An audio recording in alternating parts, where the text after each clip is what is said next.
ஓர் அடர்ந்த காட்டில் பயங்கரமான மற்றும் அதிக கர்வம் கொண்ட ஒரு சிங்கம் வாழ்ந்து வந்தது.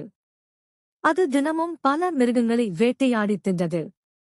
இதனால் காட்டில் உள்ள மற்ற விலங்குகள் மிகவும் பயத்துடன் வாழ்ந்து வந்தன. சிங்கம் தன் பசிக்காக மட்டுமல்லாமல் வேடிக்கைக்காகவும் மிருகங்களைக் கொண்டதால் காட்டில் விலங்குகளின் எண்ணிக்கை வெகுவாக குறைந்தது.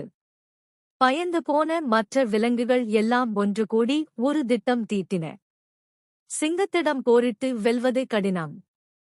நாமே தினமும் ஒரு மிருகத்தை அதன் குகைக்கு உணவாக அனுப்பினால் மற்றவர்கள் பயமில்லாமல் வாழலாம் என்று முடிவெடுத்து சிங்கத்திடம் சென்றன.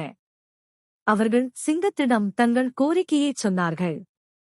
தன் உழைப்பு இல்லாமல் உணவு கிடைக்கும் என்றதால் சிங்கம் அதை மகிழ்ச்சியுடன் ஏற்றுக்கொண்டது. சரி, தினமும் காலையில் ஒரு மிருகம் என் குகைக்கு வந்து சேர வேண்டும். இல்லையென்றால் நான் எல்லோரையும் வேட்டையாடிக் கொள்வேன் என்று உறுமியது. பல நாட்கள் கழித்து ஒருநாள் சின்ன முயலின் முறை வந்தது. எல்லா மிருகங்களும் வருத்தத்துடன் அதை வழியனுப்பி வைத்தன. ஆனால் அந்த முயல் மிகவும் புத்திசாலி. சின்ன மிருகமான என்னால் இந்த சிங்கத்தை கொல்ல முடியாவிட்டாலும் என் அறிவால் அதை தோற்கடிப்பேன் என்று தனக்குள் சொல்லிக் கொண்டது. அது வேண்டுமென்றே காலதாமதமாக மிக மெதுவாக சிங்கத்தின் குகைக்குச் சென்றது. ஏற்கனவே பசியில் இருந்த சிங்கம் தாமதமாக வந்த முயலை பார்த்ததும் மிகுந்த கோபத்துடன், ஏன் இவ்வளவு நேரம் தாமதம்? இன்றோடு இந்த காட்டிலுள்ள மிருகங்கள் எல்லாவற்றையும் கொன்று விடுவேன் என்று கர்ஜித்தது. முயல் நடுங்குவது போல நடித்து, மன்னா, என் தவறு இல்லை. நான் சரியாக நேரத்திற்குத்தான் கிளம்பினேன்.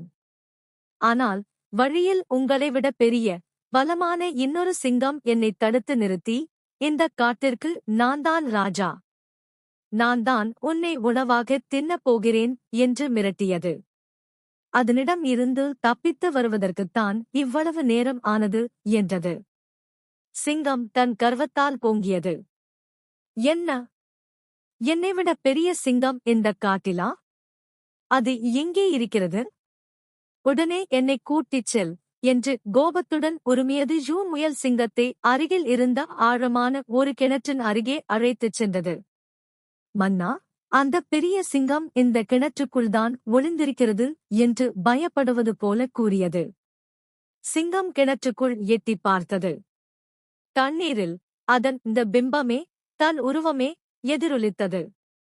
அதோ பார், இன்னொரு சிங்கம் என்னை பார்த்து கர்ஜிக்கிறது என்று நினைத்து தன் கோபத்தில் உண்மை அறியாமல் கிணற்றுக்குள் இருக்கும் இன்னொரு சிங்கத்தை தாக்கிக் கொன்றுவிட வேண்டும் என்ற வேகத்தில் கிணற்றுக்குள் குதித்தது. கிணறு ஆழமாக இருந்ததால் சிங்கம் தண்ணீரில் மூழ்கி இறந்து போனது. சின்னஞ்சிறிய முயல் தன் புத்திசாலித்தனத்தால் பலமான சிங்கத்தைக் கொன்று காட்டில் உள்ள மற்ற விலங்குகள் அனைத்தையும் காப்பாற்றியது. எல்லா மிருகங்களும் முயலை பாராட்டிக் கொண்டாடின. நீதி: பலத்தை விட புத்திசாலித்தனமே சிறந்தது. அறிவே ஆற்றல்.